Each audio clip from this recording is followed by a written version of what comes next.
भागवत महापुराण की जय हो। देवी मैया की जय हो। आइए सभी कथा में प्रवेश करते हैं। विगत दिवस मैंने आप सभी भक्तों को कथा श्रवण कराई। मनु जी महाराज की 3 पुत्रियां हैं और शिव जी महाराज का माता पार्वती के साथ विवाह हुआ है। आइए उससे आगे की कथा में प्रवेश करते हैं। भक्तों, मनु जी महाराज के 2 पुत्र थे, प्रियव्रत और उत्तानपाद।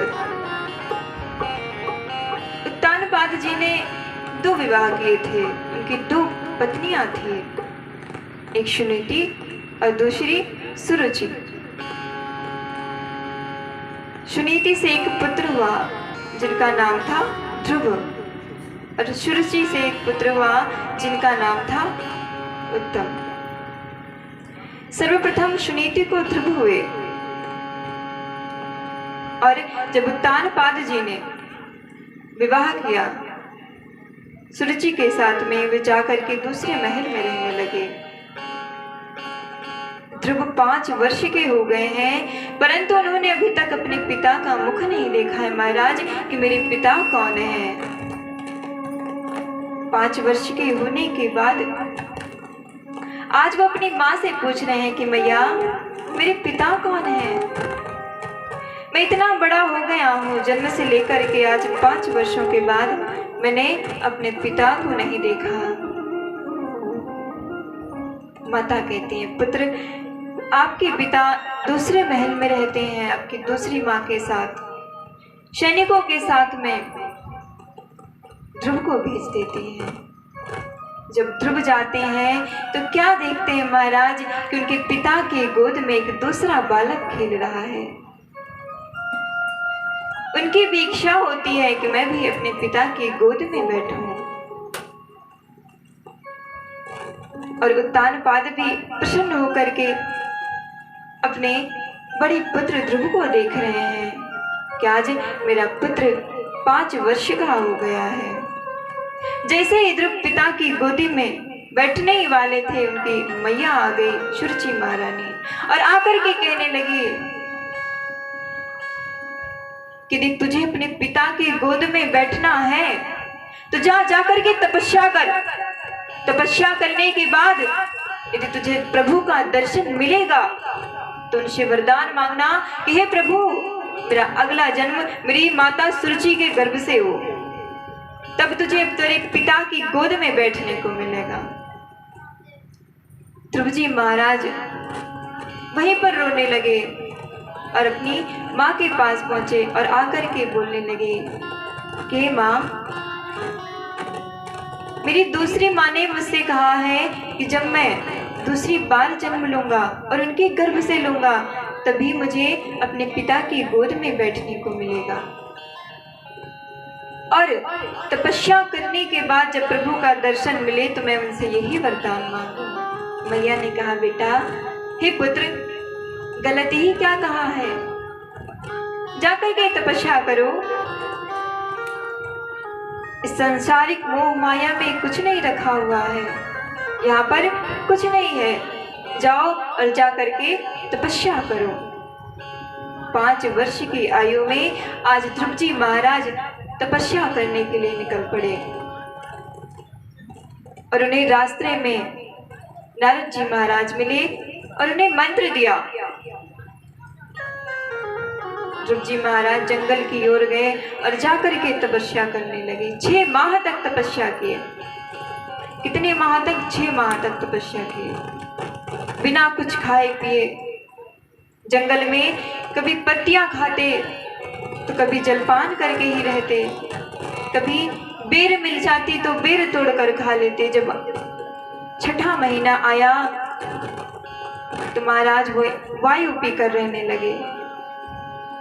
सभी ने प्रभु से आग्रह की कि हे प्रभु, आप अपने भक्त को दर्शन दीजिए, अन्यथा प्रलय आ जाएगा। आज प्रभु ने उन्हें दर्शन दिया है ध्रुव जी महाराज को दर्शन दिया है। और जब दर्शन दिए तो बालक ध्रुव भगवान की स्तुति करना चाहते थे, परंतु वो छोटे थे, उनके पास कोई ज्ञान नहीं था, कोई श्लोक कंठस्थ नहीं था, याद नहीं था कि जिसके द्वारा वे प्रभु की स्तुति कर सके। महाराज प्रभु ने अपने शंख को ध्रुव जी महाराज के गाल पर स्पर्श कराया है और उन्हें सारी विद्याएं कंठस्थ हो गई हैं और वे प्रभु का ध्यान करने लगते हैं, उनकी स्तुति करने लगते हैं। योन्तः प्रविश्य मम वाचि मां प्रसुप्ताम्। आज ध्रुव जी महाराज जब दर्शन पा करके अपने राज्य वापस जाने लगे, सभी संत ऋषि जो हजारों वर्षों से तपस्या कर रहे हैं, वे प्रभु के पास झगड़ने के लिए जाने लगे कि महाराज हमें हजारों वर्ष हो गए तपस्या करते हुए और आज तक दर्शन नहीं मिला। और एक छोटा सा बालक, नन्हा सा बालक 6 माह तक तपस्या किया, उसे दर्शन मिल गया। ब्रह्मा जी के मस्तक पर पसीने आने लगे, विष्णु जी महाराज के मस्तक पर पसीने आने लगे। माता लक्ष्मी ने कहा कि हे प्रभु क्या बात है, आपने इतने चिंतित क्यों हैं? प्रभु ने कहा कि देवी आज सभी ब्राह्मण मुझसे रुष्ट हो गए हैं और यदि एक ब्राह्मण होते तो मैं संभाल लेता, परंतु इतने सारे मैं क्या करूं? माता लक्ष्मी ने कहा कि प्रभु आपके लिए कोई कार्य कठिन नहीं है, आप प्रयास तो कीजिए। आज भगवान विष्णु ने ब्राह्मण का स्वरूप धारण किया है और जाकर के संतों की मंडली में एकत्रित हो गए हैं। सभी संत जा रहे हैं और इनकी मंडली में जाकर के पूछने लगे कि हे संत तुम कहाँ जा रहे हो? संतों ने कहा, सारा वृत्तांत सुनाया, कैसी ऐसी बातें हैं, हमने तो हजारों वर्षों तक तपस्या की परंतु मुझे दर्शन नहीं मिला और वह बालक मात्र 5 वर्ष का और 6 माह में ही दर्शन मिल गया, ये कैसा अन्याय है? तभी भगवान ने कहा, अरे संतों, ये जो रास्ते में अस्थियां दिख रही हैं ये ध्रुव की हैं। ध्रुव ने 6 माह तक तपस्या नहीं की है, 6 जन्मों तक तपस्या की है और 7वें जन्म में जाकर के उन्हें प्रभु ने दर्शन दिया है। सभी संतों को जब यह बात पता चलती है तो अपनी गलती मान लेते हैं कि मुझसे गलती हो गई, जो मैंने प्रभु को ऐसा समझा कि वो अन्याय करते हैं। प्रभु तो अन्याय करते ही नहीं हैं। और वे सभी वापस आकर के भजन सत्संग करने लगे और वहीं धीरे धीरे समय बीतता गया। और जब ध्रुव जी महाराज अपने घर वापस आए तो उनकी माँ ने उनके छोटे भाई उत्तम को उन्हें सौंप दिया कि हे पुत्र, यह तुम्हारा छोटा भाई है, अब इसकी देख रेख तुम ही करोगे।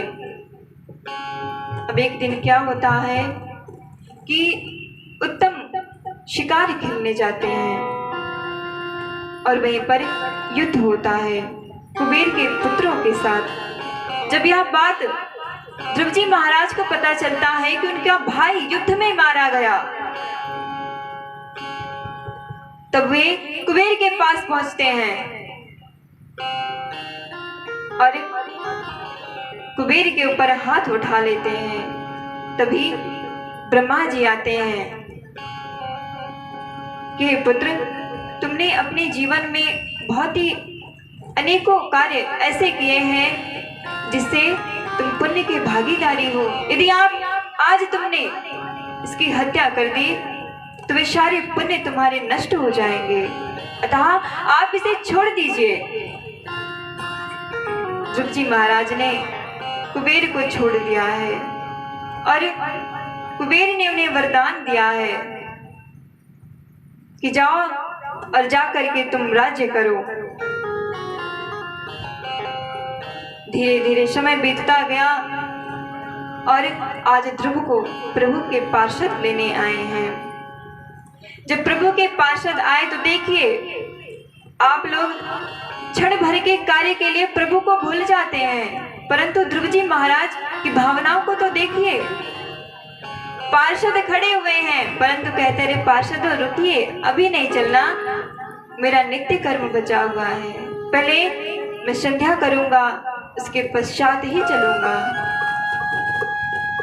ध्रुव जी महाराज ने संध्या की है और पार्षदों के साथ निकल पड़े हैं। जाने लगे तभी रास्ते में उन्हें याद आया कि रे मेरी माँ तो पृथ्वी पर ही है, जिन्होंने मुझे जन्म दिया था वो पृथ्वी पर ही है। कहते हैं पार्षदों रुको। पार्षदों ने कहा क्यों ध्रुव, जाना नहीं है? ध्रुव जी महाराज कहते हैं अरे पार्षदों, मेरी माँ जिसने मुझे जन्म दिया था वो तो पृथ्वी पर ही है।